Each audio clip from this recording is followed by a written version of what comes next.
Selena Quintanilla estaba en lo alto de su carrera como cantante. Era diseñadora de ropa, tenía su propia marca, había ganado premios que nadie había conseguido hasta el momento. Pero el 31 de marzo de 1995 murió en manos de su mayor fanática, quien además, en menos de 3 años, podría salir en libertad. Selena sigue presente en la memoria de millones de fans que a través de su música, videos y grandes presentaciones la recuerdan con gran afecto. Hoy te vamos a contar su historia. Como siempre, te invitamos a que te suscribas y actives la campana de notificaciones para que no te pierdas ningún video de ahora en adelante.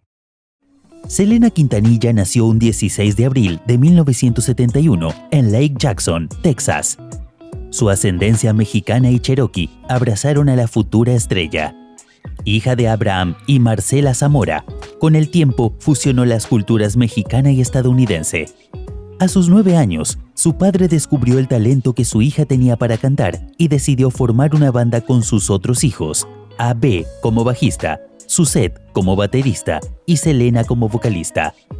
De esa manera nacía la banda Los Dinos con Selena, pero el nombre cambió de forma definitiva a Selena y los Dinos. Los ensayos y los shows demandaban mucho tiempo y exigían mucho esfuerzo por parte de toda la familia, sobre todo ante los estudios de los jóvenes. Tenían un autobús que habían llamado Big Bertha y con él viajaban en las giras por Estados Unidos. Selena tuvo que dejar sus estudios para luego retomarlos de más grande. La banda tocaba en eventos como bodas y ferias para poder seguir su viaje. En el año 1984, Selena y los Dinos grabaron su primer LP por la discográfica Freddie Records.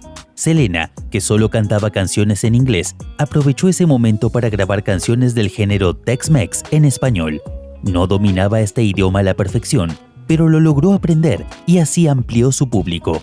Su sueño, poco a poco, fue tomando impulso. Al escucharla, la fueron a buscar varias personas importantes de la industria, pero uno llegó primero a ella. A medida que pasaba el año 1985, Rick Treviño, el fundador de los Tejano Music Awards, estaba a punto de conocer a la estrella que lo catapultaría. Juntos lograron llevarse a casa el premio a vocalista femenina del año para mantenerlo por 9 años consecutivos. En la banda, ella era la que más se destacaba. Selena siguió grabando LPs durante los siguientes 3 años. Para 1988 tenía varios éxitos como Dulce Amor, Preciosa y Muñequito de Trapo, entre otros. Selena además fue la primera mujer de la industria tejana en obtener un Grammy. También fue la primera artista latina en firmar con EMI. José Behar, el presidente del sello, se había topado con Selena y justamente en ese periodo de tiempo estaban buscando talentos. Según él, ella iba a ser la sucesora de Gloria Estefan. No dudó en hacer negocio con ella y la contrató. El 17 de octubre de 1989 llegaba su primer trabajo profesional llamado Selena. La canción Contigo Quiero Estar escaló en la lista Billboard hasta quedar en el puesto 8 de Hot Latin Songs. Bien en el trabajo, bien en el amor, pero mal en la familia. En la vida de la cantante apareció Chris Pérez cuando fue invitado a tocar la guitarra en Selena y los Dinos. Desde ese momento se enamoraron, pero esa historia de amor iba a tener sus problemas que incluso siguieron hasta la actualidad. El principio de las complicaciones fue por culpa de su padre, Abraham Quintanilla, quien no aceptaba que ellos estuvieran juntos, pero Selena siempre peleaba por lo que quería. Selena seguía triunfando en la música tejana y avanzó entre el machismo para posicionarse en los primeros puestos. En esa época, trabajó para marcas como Coca-Cola y siguió avanzando con sus discos. Todos los años sacaba una novedad, tal fue así que incursionó en otros géneros como la cumbia, llevándose el certificado como disco platino, con ventas de 150,000 copias. El 2 de abril de 1992, Selena y Chris Pérez se casaron a escondidas, pero los medios alzaron la voz y su padre se enteró de todo. Así como crecía su popularidad, las fanáticas eran cada vez más. Fue por eso que la señora Yolanda Saldívar se presentó como la presidenta del Fans Club de Selena. Gracias a su fan club, Selena tuvo más llegada con su público y poco a poco Yolanda se fue acercando más y más a su estrella favorita. La cantante estaba muy ocupada, grabando videoclips, canciones y dando notas. En ese momento, el estrés de Selena se apoyaba en Yolanda, que manejaba a la perfección las 5,000 admiradoras. Yolanda ya era del círculo íntimo de los Quintanilla. Selena Quintanilla, además de cantante, fue compositora, productora y diseñadora de modas. Todo lo que había amado de chica, de grande le estaba dando sus frutos. Así fue como comenzó a invertir en la moda. Entre los años 1993 y 1994, en las ciudades de Corpus Christi y San Antonio, abrieron 2 boutiques llamadas Selena ETC. Las largas colas para ingresar a las tiendas y la peluquería mostraban a México que la cantante triunfaba en todo lo que se proponía. La reina del Tex-Mex tenía la agenda más ocupada que antes y no podía hacerse cargo de sus boutiques, así que se las ofreció a Yolanda Saldívar para que se hiciera cargo de la dirección y la señora no dudó. Ya para 1994 la nombró como su agente a Yolanda y ella, para poder estar más cerca de Selena, se terminó trasladando a San Antonio, Texas.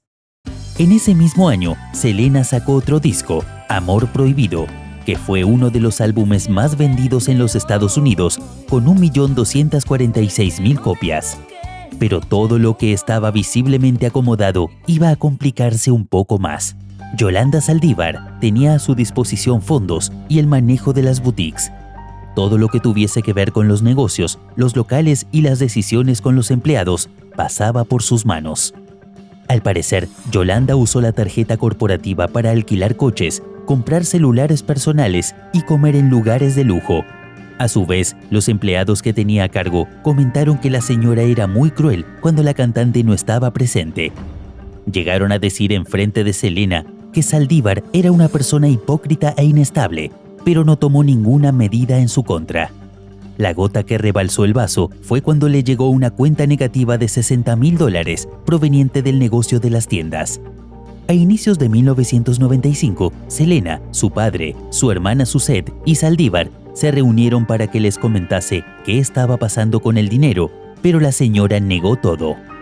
Después de esa reunión, algo se había roto. Al ser puesta en evidencia, tuvo que blanquear el uso de las cuentas y al mismo tiempo le sacaron la posibilidad de seguir utilizándolas. Con parte del dinero que tenía, Yolanda compró un revólver calibre 38 y se hospedó en la habitación 158 de un hotel situado cerca del aeropuerto en Corpus Christi. Fue así que, el 25 de marzo de 1995, la cantante le comentó a su hermana que tenía en mente despedir a la brevedad a Saldívar. Antes de que la cantante organizara una reunión con su mano derecha, Yolanda la llamó para que se encontraran en un hotel de la cadena Days Inn en el que estaba parando la señora. La excusa había sido que tenía una carpeta con documentación para entregarle y de esa manera iba a justificar el dinero faltante. Lo curioso fue que antes de cortar le pidió que fuera sola. Al parecer, la persona que antes manejaba a 5,000 fanáticas se quería quedar con la estrella. La primera vez que se acercó a buscar la carpeta, lo hizo junto a Chris Pérez y ella no le entregó la supuesta carpeta. Así fue como al otro día, Selena fue sola. Yolanda siguió mintiendo y se excusó con que había sido violada en un viaje a México. Al escuchar esto, la estrella de Tex-Mex la llevó a un hospital para que Yolanda fuera revisada y se pudo constatar que Yolanda estaba mintiendo. Eso enfureció a Selena, que ya tenía motivos por demás para estar enojada. Alrededor de las 11 de la mañana regresaron al hotel y mantuvieron una gran discusión que fue oída por varios huéspedes. El final estaba cerca.